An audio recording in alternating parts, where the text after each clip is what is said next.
कीजे बंदगी, गुरु को कीजे बंदगी, कोटि कोटि प्रणाम। कीट न जाने विंगति, गुरु कर ले आप समान। प्रेम से बोलिए सत्य गुरुदेव की जय। बंदी छोड़ कबीर साहेब की जय। बंदी छोड़ गरीबदास जी महाराज की जय। स्वामी रामदेवानंद जी गुरु महाराज की जय। बंदी छोड़ सदगुरु रामपाल जी भगवान की जय।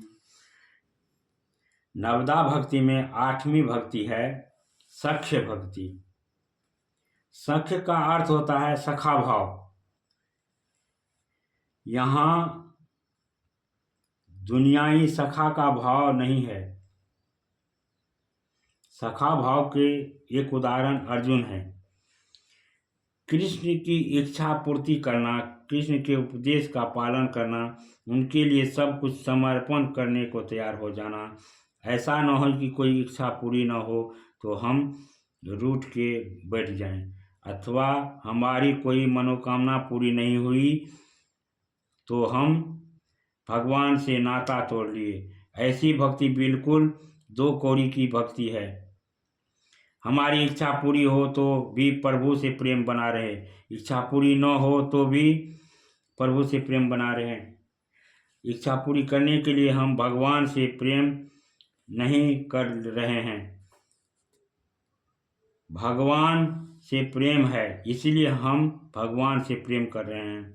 अक्सर देखा जाता है कि कोई परेशानी आई, कोई मुसीबत आई, कोई इच्छा पूरी न हुई तो भक्ति टूट गई, फिर हम धर्म, सद्गुरु, प्रभु सबके निंदक हो गए।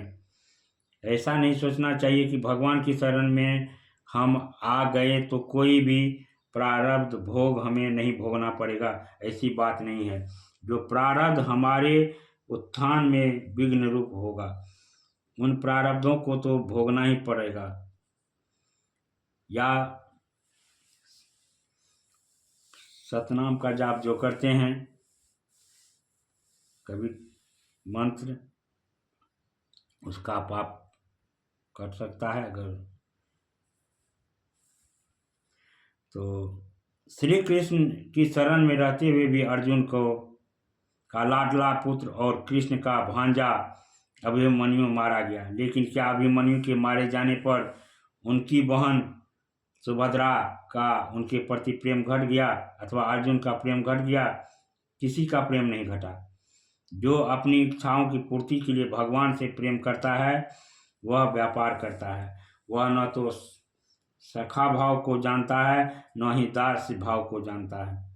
भगवान को अंतरंग आत्मा समझकर परम विश्वास पूर्वक मित्र भाव से उनसे अनन्य प्रेम करना, उनकी रुचि के अनुसार बन जाना, अपने आवश्यक से आवश्यक काम को छोड़कर उनके काम के लिए दौड़ पड़ना, प्रभु के काम के समक्ष अपने काम को तुच्छ समझकर उससे लापरवाह हो जाना, प्रभु के लिए अमित परिश्रम करके भी उसे अल्प समझना, अपना कोई भी वस्तु, शरीर आदि यदि उनके काम आता हो तो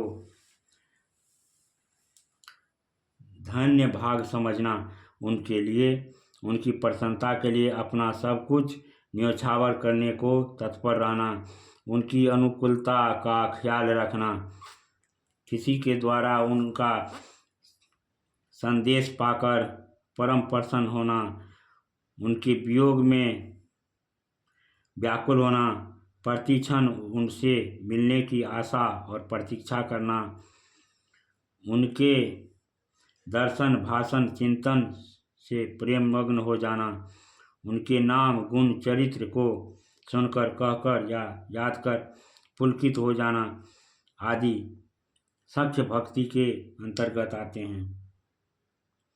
भगवान भावग्राही होते हैं। सुदामा, उद्धव, अर्जुन, श्री दामादि सख्य व्यक्ति के आदर्श थे। यह लोक विदित है कि भगवान ने भी उनके साथ सख्य निभाया। यह निश्चय है कि सख्य भाव में प्रभु के प्रति अद्भुत अपनापन होता है और उनके लिए उनकी प्रसन्नता के लिए बड़ा से बड़ा त्याग भी आनंददायक होता है।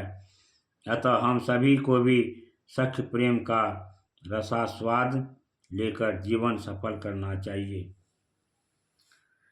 साख्य भाव के अंतर्गत हमें अपने इष्ट की प्रसन्नता के लिए दुनिया क्या प्राण भी न्यौछावर करना पड़े तो न्यौछावर करने के लिए हमें तैयार हैं।